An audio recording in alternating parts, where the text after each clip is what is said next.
언론, 여긴 국민 라디오.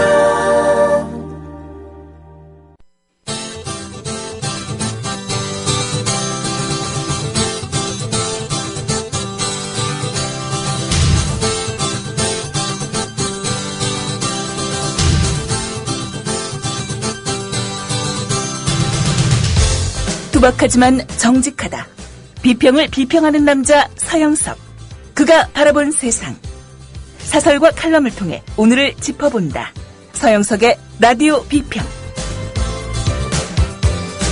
안녕하십니까, 서영석입니다. 언론이 지배계급의 이데올로기를 대변하는 게 뭐가 이상하냐? 그걸 비판하는 언론학자들이 이상한 거다. 민주주의가 제대로 작동 안 되는 이유는 대다수의 민중이 무지하기 때문이다. 대중은 우매하고 선동, 조작되기 쉬움으로 엘리트들이 여론을 이끌어야 한다. 대중민주주의를 믿을 수 없으므로 강력한 엘리트가 통치해야 한다. 이게 바로 문창극이가 무슨 석자교섭내 하면서 강의했던 내용 중에 이런 내용이 있다고 합니다.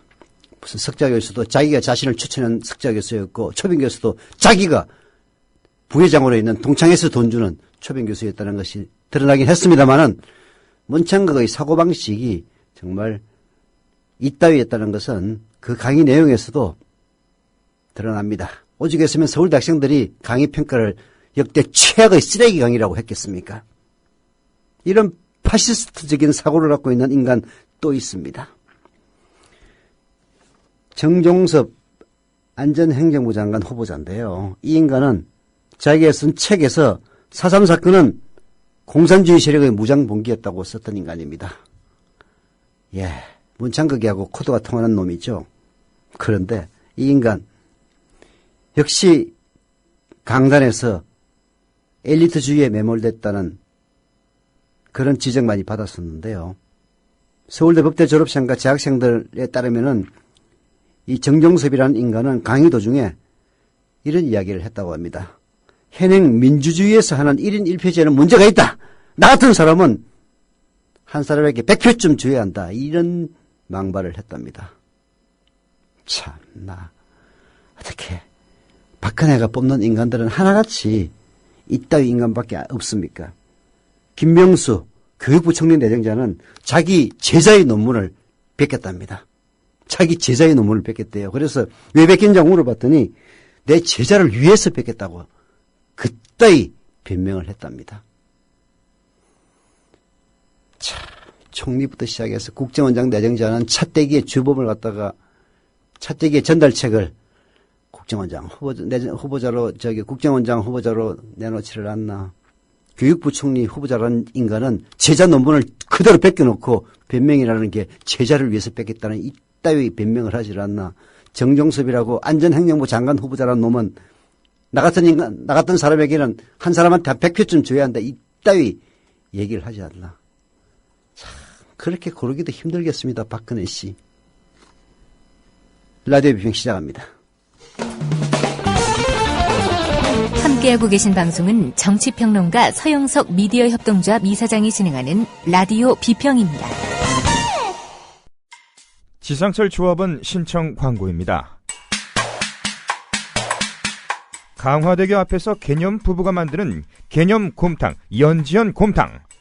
연지연이란 가마솥의 장작불로 온종일 구워내는 곰탕을 서로 나누어 이어지는 인연이란 뜻입니다. 연지연 곰탕이 민주주의를 열망하는 조합원 여러분과 국민의 건강을 책임지겠습니다. 곰탕 포장 판매는 한 팩 800g에 7,000원이며 7팩 이상은 무료 배송으로 드립니다. 연지연 곰탕은 강화대교 입구에 위치해 있습니다. 단체 주문 예약 및 포장 주문 전화번호는 010-7252-1114, 010-7252-1114, 031-989-9968. 조합원 단체 예약은 10% 할인해드립니다.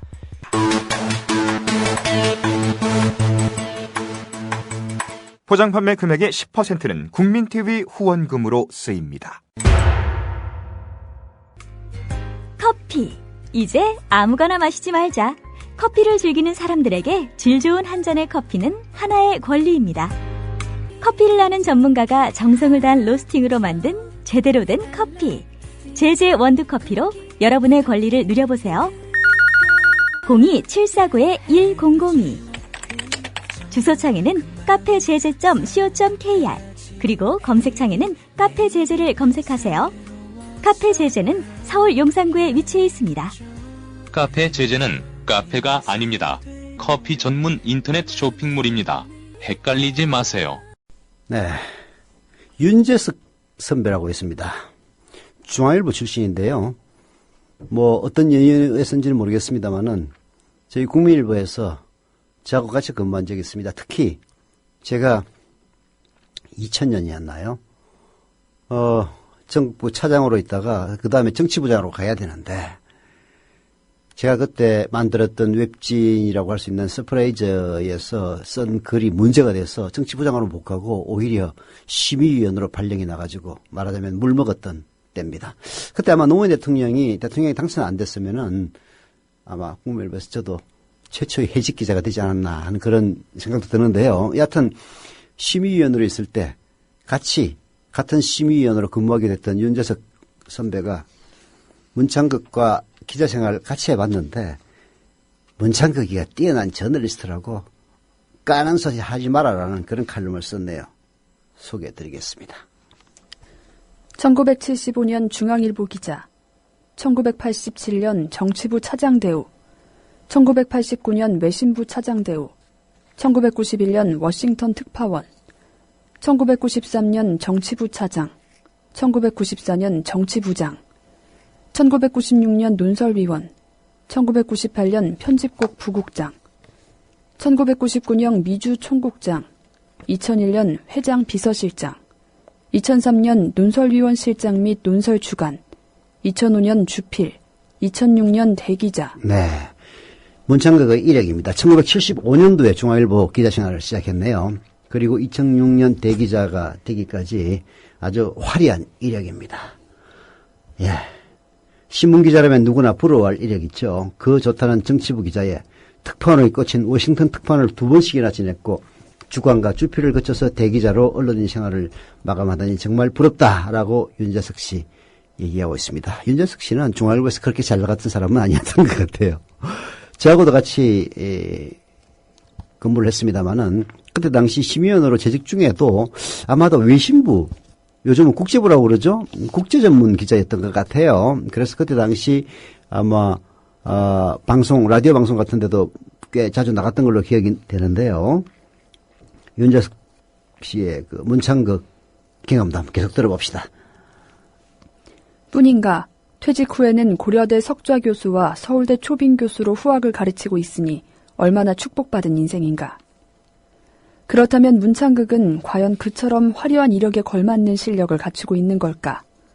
다른 부서에선 함께 근무한 적이 없으니 필자가 중앙일보 외신부 기자로 있던 시절 워싱턴 특파원이었던 문창극을 겪은 경험을 얘기하는 것으로 평가에 대하고자 한다.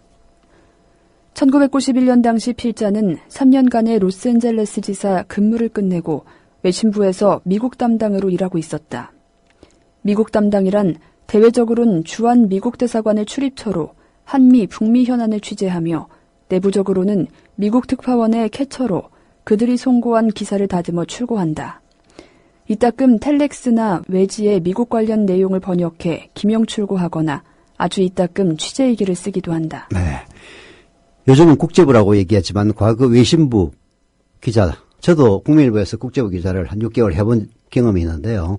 대략 이렇습니다. 미국 담당을 하면은 미국에 관한 뉴스를 다루는 겁니다. 외지나 혹은 외국 방송에 난 뉴스 중에서 미국과 관련된 걸 가지고 전하거나 아니면은 거기에 대해서 해설을 하거나 이게 미국 담당 기자죠. 그래서 출입처는 원래 없는데 국제부 기자는 내신임 내건 담당입니다. 그러나 주한 미국 대사관에서 미국 담당 기자들을 가끔씩 초청해서 뭐 밥도 사기도 하고 혹은 주한 미국 대사와 간담회를 열기도 하는 그런 경우들이 종종 있죠.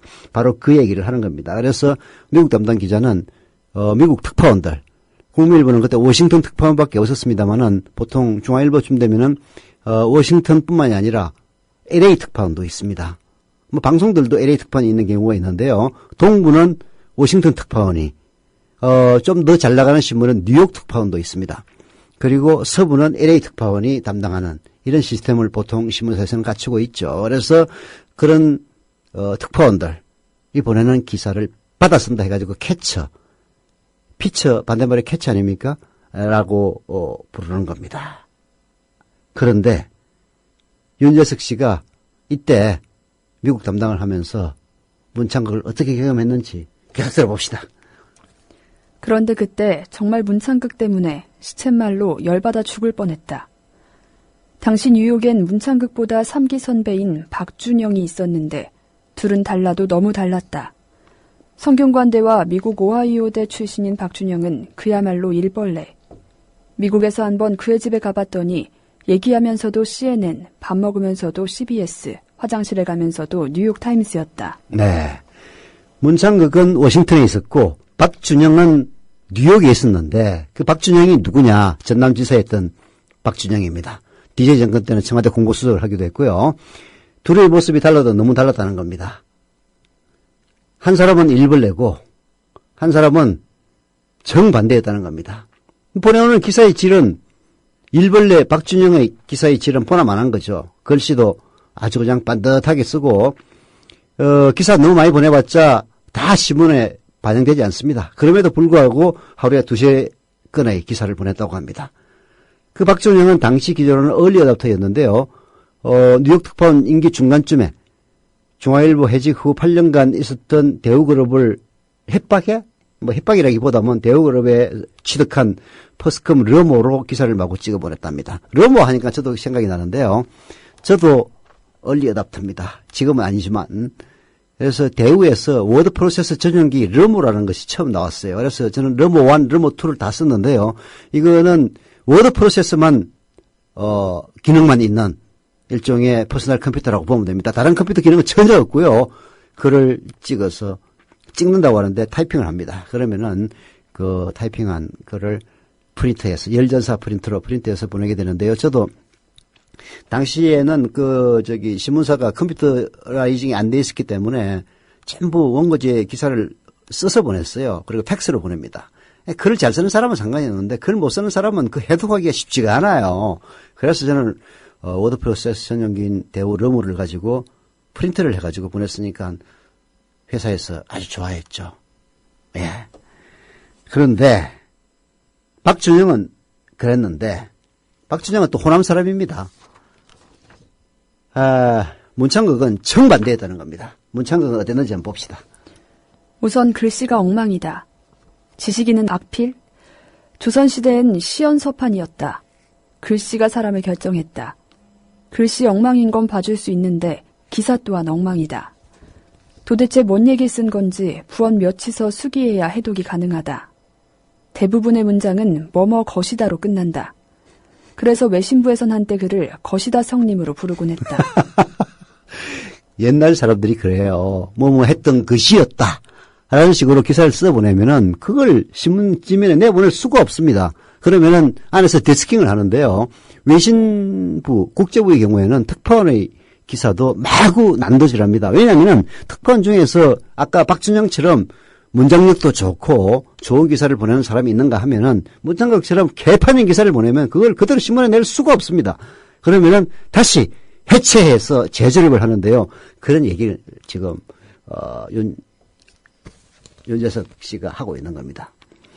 문창극 기사를 또 부지런히 보내느냐면 그것도 아니었다는 겁니다.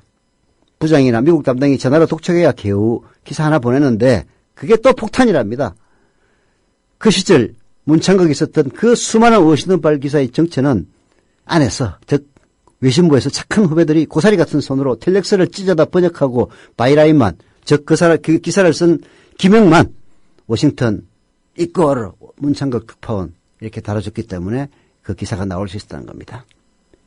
문창극은 조선민족은 게으르다라고 했는데 문창극 말대로 한다면은 문창극이야말로 게으른 조선민족이다라고까지 얘기를 합니다. 그런데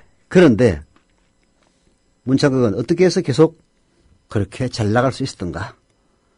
문창극의 이력 중에는 회장 비서실장이라는 직책이 있습니다. 그걸 잘 봐야 됩니다. 홍석현이 삼성 코닝에서 서소문으로 들어와 중앙일보를 장악한 뒤에 가장 먼저 한 게 기자들 기죽이기입니다. 네가지 끝들 기자들 폼재봤자 머슴이야 라는 것이었죠. 바로 그 표징이 국장급 기자직을 자기의 꼬붕, 자기의 똘마니로 보임한 겁니다. 그때부터 중앙일보 편집국장 대부분은 비서실장 출신들이 해먹었습니다. 아깝게도 문창극은 기자의 끝인 편집국장은 못하고 논서실로 갔다고 합니다. 여기에 또한 비하가 있는데요.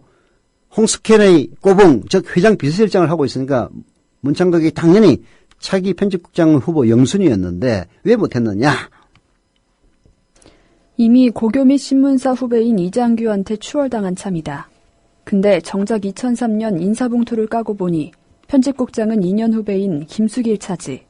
문창극은 논설실장. 두 번째인 거다. 문창극이 홍석현 참은 열어주고 있을 때 후배 2명이 오이콧이. 오이콧이란 말은 뭐냐면요.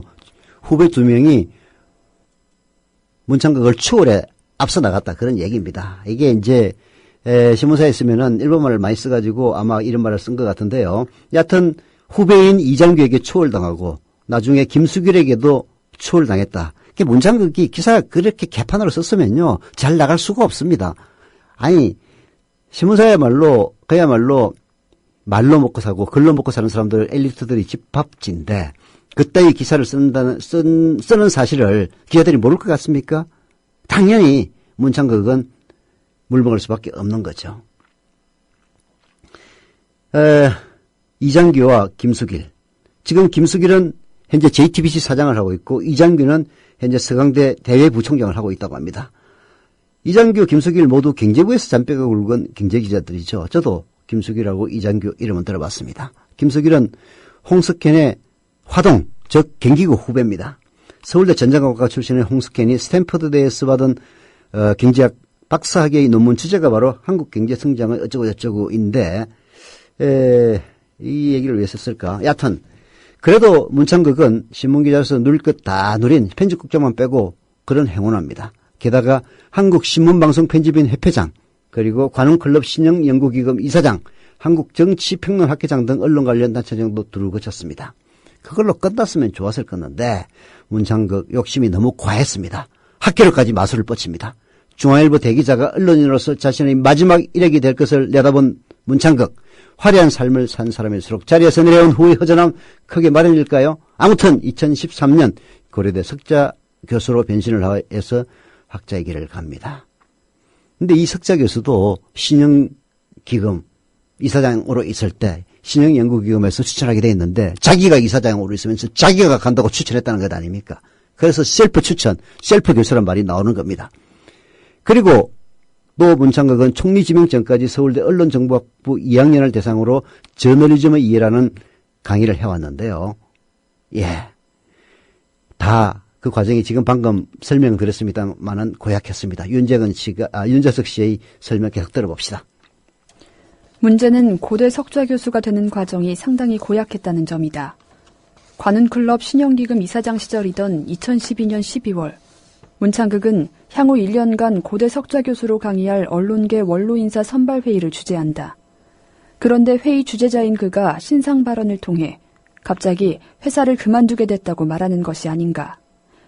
그러자 회의 참석자들이 호선으로 문창극을 고대 석좌 교수에 선임한 것이다. 네.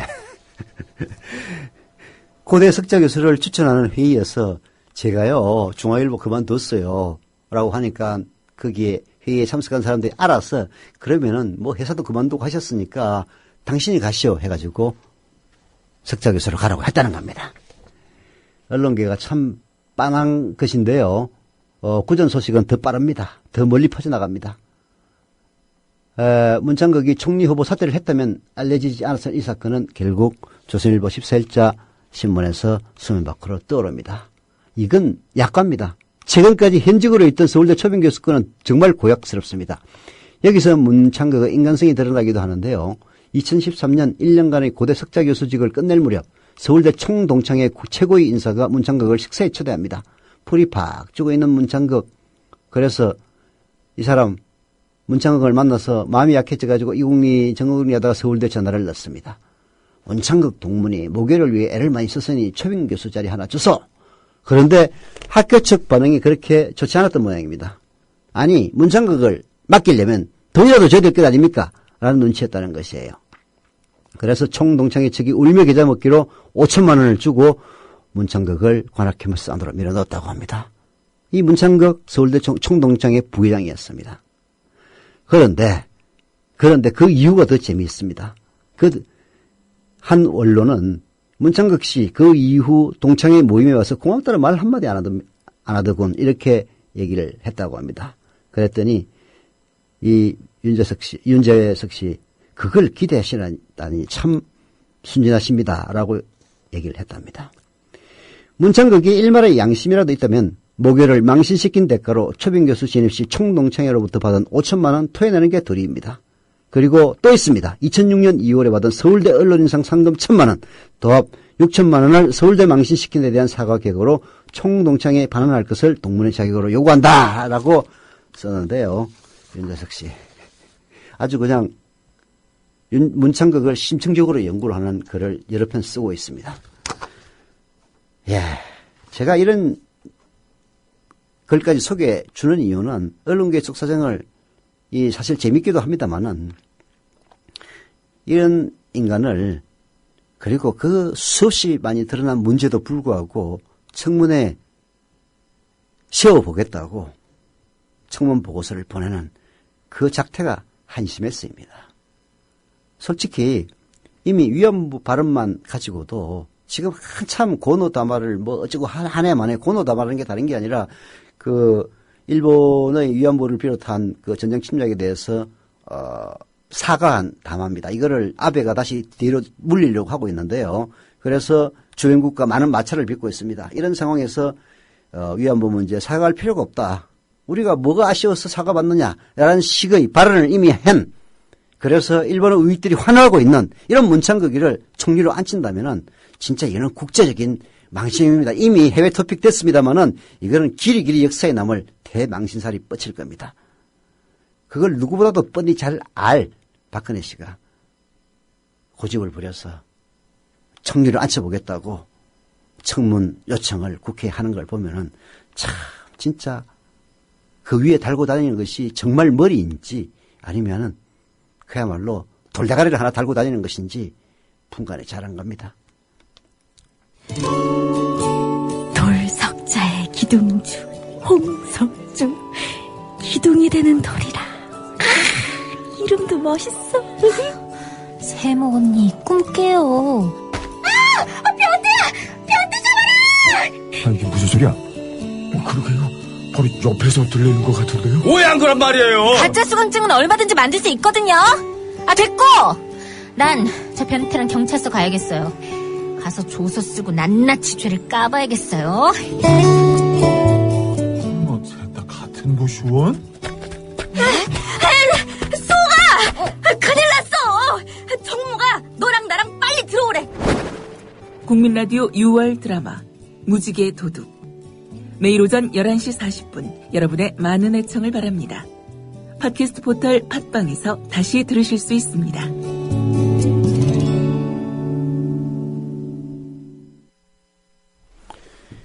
문창극이 해군 장교로 복무하고 있던 시절 서울대 정치학과 대학원을 다닙니다. 주간대학원을요.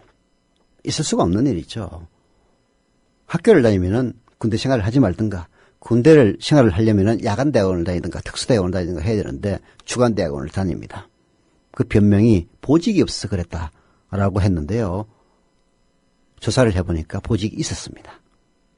없었다는 얘기는 거짓말이었습니다.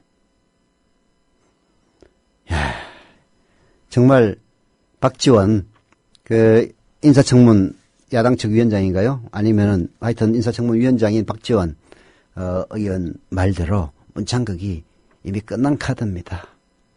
오늘 죽느냐 내일 죽느냐의 차이가 있을 뿐인데요. 그때 짓을 해놓고 외국으로 또 달아나버리는 박근혜 씨 정말 비겁합니다. 김삼웅 전 독립기념관장이 문창극에 대해서 또 글을 하나 썼습니다. 역사 정의의 침몰이 두렵다. 바로 여러분들이 걱정하고 있는 것도 바로 그겁니다. 문창극이 같은 인간, 이런 인간을 국무총리로 세운다면 정말 역사의 정의가 침몰할까 겁납니다. 세월호 침몰 이어서 역사 정의가 침몰하는 겁니다. 문창극 국무총리 후보자의 역사인식은 일본의 극우파들이 즐기는 수준이다. 차이라면 약육강식의 사회진화론 대신에 엉뚱하게 그 자리에 하나님을 앉혀서 기독교 정신을 훼손한다. 일제의 식민지 지배와 남북분단이 한민족의 게으름을 고치기 위한 하나님의 뜻으로 이루어진 역사라는 취지의 일제의 식민사관을 옹호하기 위해 하나님을 욕되게 하는 매신행위다. 마치 빌라도가 예수를 처형한 것이 유대민족의 게으름을 심판하고자 하는 하나님의 뜻이라는 식의 억지와 같다. 그는 기독교의 섭리사관을 거꾸로 인식한 듯하다. 그렇습니다. 문창극 논리대로라면 그가 믿고 있다는 기독교 신앙 자체가 어그러지는 겁니다. 빌라도 총독이 예수를 처형한 것이 유대민족의 깨어름을 심판하기 위해서 처형한 것이라는 주장과 다를 게 뭐가 있겠습니까?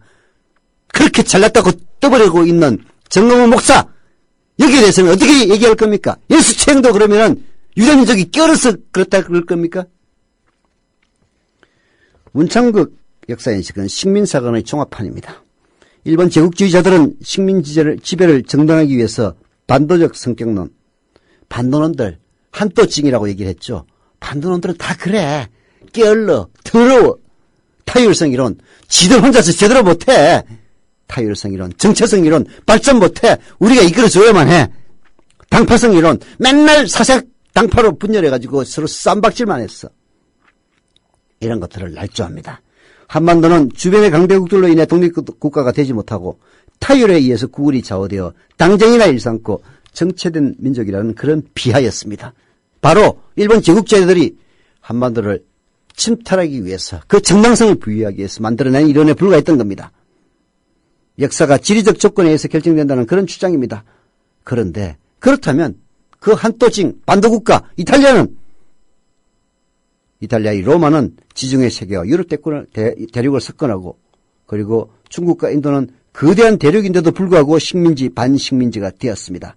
일본 제국주의자들은 특히 한민족의 당파성을 문제 삼았는데요. 당파 싸움 없는 나라가 어디 있습니까? 일본도 평생 당파 싸움 한 나라입니다. 중국 송나라, 일본 남북조 시대의 당쟁, 영국 토리당과 휘거당, 프랑스의 지롱도당과 자코뱅당의 피비린 나는 대륙과 살력 너무나 널리 알려져 있습니다. 그래도 조선조의 사색 당쟁은요 신사적이었죠. 일본 애들하고는 게임이 안 됐습니다.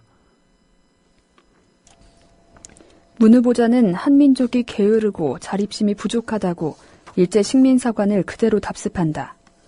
한국 노동자가 경제협력개발기구 국가 중 노동시간이 가장 길고 삼국시대는 물론 고려통일 이후 일제 병탄 때까지 우리는 자립국가였다.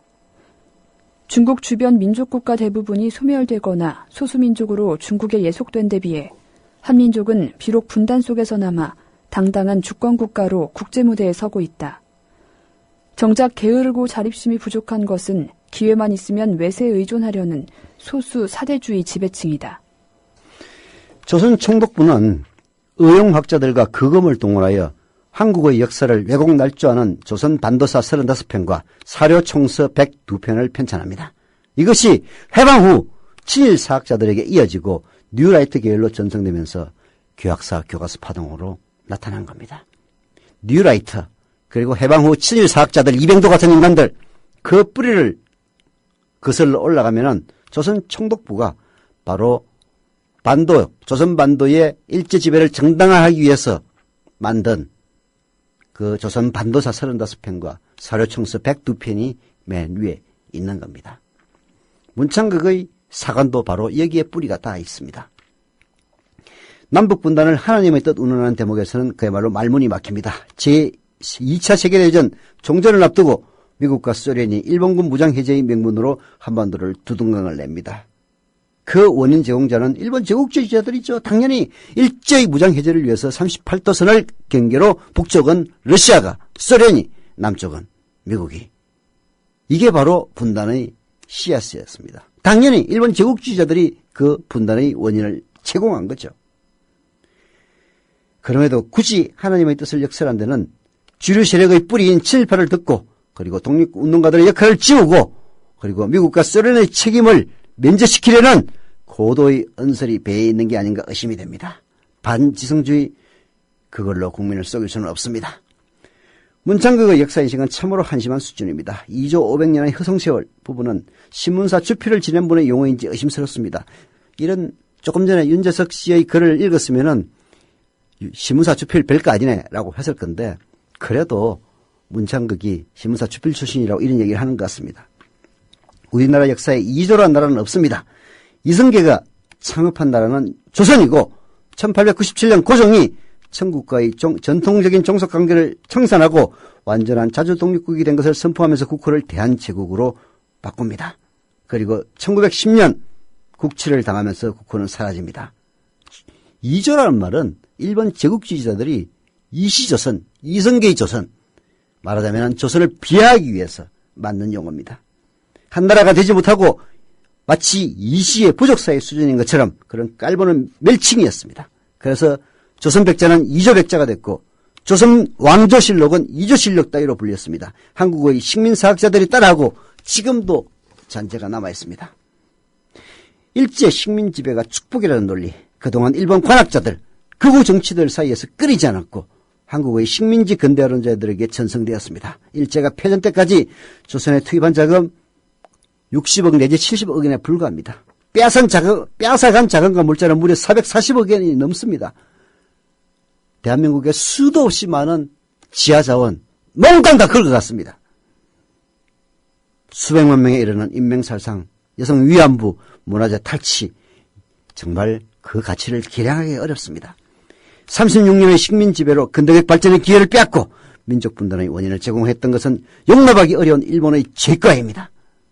그럼에도 불구하고 일본 식민지배를 축복이라고 찌끄리고 있는 문창극은 대한민국에서 살면 안 됩니다. 일본 가서 어디 똥이나 치우고 청소부노릇이나 하십시오.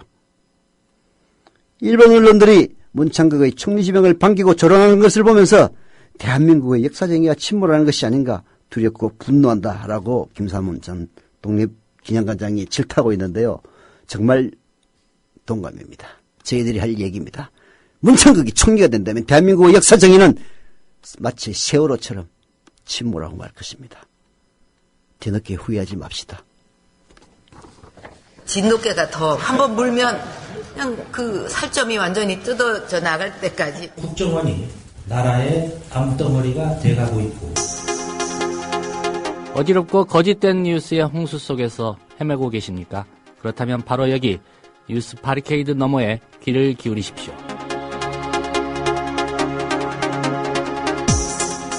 이 시대 모든 성역을 뛰어넘는 진짜 아침 시사 프로그램 조상훈의 뉴스바. 평일 오전 7시 반부터 1시간 반 동안 여러분을 공정한 뉴스 세계로 모십니다.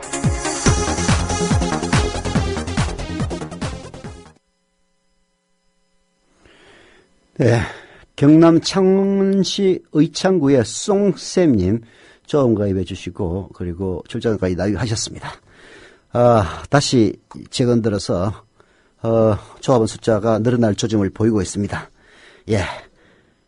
좌절하지 말고 지난 지방선거 결과가 다소 좋지 않았다고 해서 저희들이 좌절할 필요 전혀 없습니다. 이제 그 시작에 불과한 겁니다. 우리들의 역사를 바꿀 겁니다. 미래동지와 국민TV를 후원해 주십시오. 그리고 조합원으로 가입해 주십시오. 저희들은 후원은 받지 않습니다. 조합원으로, 주인으로 모십니다. 출자금 납입하시고 그리고 매달 11,000원 이상 사용료 납부해 주시면 바로 주인 되시는 겁니다. 항상 조합원을 상전으로 모시면서 조합원들의 뜻을 거슬리지 않고 공정한 언론을 만들기 위해서 배전의 노력을 다하겠습니다. 조합원 가입하시려면은 국민TV 홈페이지 kukmin.tv 국민.tv로 들어오셔서 맨 위쪽에 있는 조합원 가입 신청 클릭하시면 원스톱으로 됩니다. 그런데 인터넷이 불편하신 분들 전화하시면 됩니다. 사무국 02-3144-7737 3144-7737 혹은 02-3144-0933으로 전화하시면 직접 친절하게 가입시켜 드립니다. 이어지는 칼럼은 경제 문제인데요. 피케티와 부자 감세. 이거 제가 지난 시간에도 누누이 강조를 했습니다만 아무리 강조해도 정말 영어식으로 지나침이 없습니다. 비정상의 정상화. 박근혜 대통령이 올해의 국정 목표로 선택한 말이다. 그런데 지금 비정상의 확대 재생산이 이루어지고 있다. 발단은 세금이다. 지방선거가 끝나자마자 정부와 여당은 부동산 임대소득에 대한 세금 깎아주기 위해 팔을 걷어붙이고 나섰다. 서승환 국토교통부 장관이 선거 바로 다음 날 말문을 트고 경제수석으로 최근 역할을 바꾼 안종범 새누리당 의원이 정책토론회를 통해 이를 기정사실화했다. 지난 주말에는 기획재정부가 공식적으로 말을 바꿨다. 그렇습니다. 부동산 임대소득. 말하자면 집을 여러 채 갖고 있는 인간들이 그 집을 세주고 얻는 수익, 거기에 대해서 세금을 매겨야 되는데 이게 바로 1%란 말이에요. 그래서 온갖 로비에 시달리다 못해 결국은 세금을 깎아주겠다고 나선 겁니다. 한겨레신문의 칼럼 전성인 홍대 교수 피케티와 부자 감세 지금 읽고 있는데요. 계속 읽어봅시다. 이번 정책의 핵심은 주택수에 관계없이 임대소득이 2천만 원 이하이면 14%의 세율로 분리과세하겠다는 것이다. 건강보험료도 깎아준다고 한다. 결국 이들을 가난한 사람으로 보고 세제 혜택을 주겠다는 것이다. 임대소득이 2천만 원 이하. 임대소득이 2천만 원이 되려면은 한 달에 한 150만 원, 180만 원 임대소득이 있어야 됩니다. 여러분 아시겠지만은 2억짜리 이 오피스텔도요. 보증금 1,000만 원에 임대소득이 월 50만 원밖에 되지 않습니다. 월 180만 원에서 200만 원의 임대소득을 올리려면 그런 2억짜리 오피스텔을 최소한 4채는 갖춰야 이 정도 수익이 나는 겁니다. 이 사람들이 임대소득만 있겠습니까? 그 정도로 부동산을 갖고 있는 사람이 에도 불구하고 건강보험료도 깎아주고 임대소득이 2천만 원 이하면 14%의 세율로 분리과세 해주겠다는 것은 명백하게 있는 자들에게 특혜를 베풀겠다는 이야기의 다름 아닙니다. 임대소득을 올리는 사람이 영세민일지도 모른다. 그러나 그 판단은 임대소득이 2천만 원인가 아닌가를 가지고 결정할 것이 아니라 그 사람의 종합소득이 얼마인가를 보고 결정해야 한다. 따라서 당연히 임대소득을 종합소득에 합산한 후 그 수준에 따라 적절한 세율로 과세해야 한다. 당연한 겁니다. 종합소득세는 여러 가지 수익을 다 합쳐가지고 내는 게 종합소득세입니다. 제가 만약에 미대비동기업에서 급여를 받는데 다른 데 강연을 하고 다른 데 기고를 해서 원고료 수입이 수천만 원 되면은 제가 미대비동기업에서 받는 급여와 그리고 외부에서 벌어들인 수익을 합쳐가지고 여기에 세율을 따로 매겨서 종합소득세를 갖다가 따로 과세를 합니다. 그래서 세율이 변경이 되는 거죠. 돈을 많이 벌면은. 임대소득도 당연히 그렇게 해야 됩니다. 임대소득은 무조건 2천만 원 이하면 14% 세율을 붙이겠다는 것은 말이 안 됩니다. 왜? 종합소득세는요. 최고 세율이 30%가 넘어요. 혹자는 집 한 채 달랑 가진 것을 임대해서 소득을 얻는 사람들을 보호해야 한다라고 주둥아리를 놀리는데요. 그건 말도 안 되는 얘기입니다. 지금 논란이 되고 있는 것은 1가구 1주택이 아니라 집을 적어도 2채 이상 가진 사람들을 얘기하는 겁니다. 1가구 1주택인 사람들은 자기 집 전세 주고 그러면 어디서 살겠습니까? 다른 집에서 또 전세 살아야 합니다. 예, 시간 관계로 다 소개는 못 해드리는데요. 이런 식의 부자 감세 안 됩니다. 라디오 비평 마칩니다. 국민 라디오 지지하는 4가지 방법 아시나요? 다운로드하기, 별점 주기, 댓글 달기, 구독하기. 국민 라디오를 보다 많은 이들에게 전할 수 있는 가장 손쉬운 방법. 다운로드하기, 별점 주기, 댓글 달기, 구독하기. 잊지 마세요. 다운로드하기, 별점 주기, 댓글 달기, 구독하기.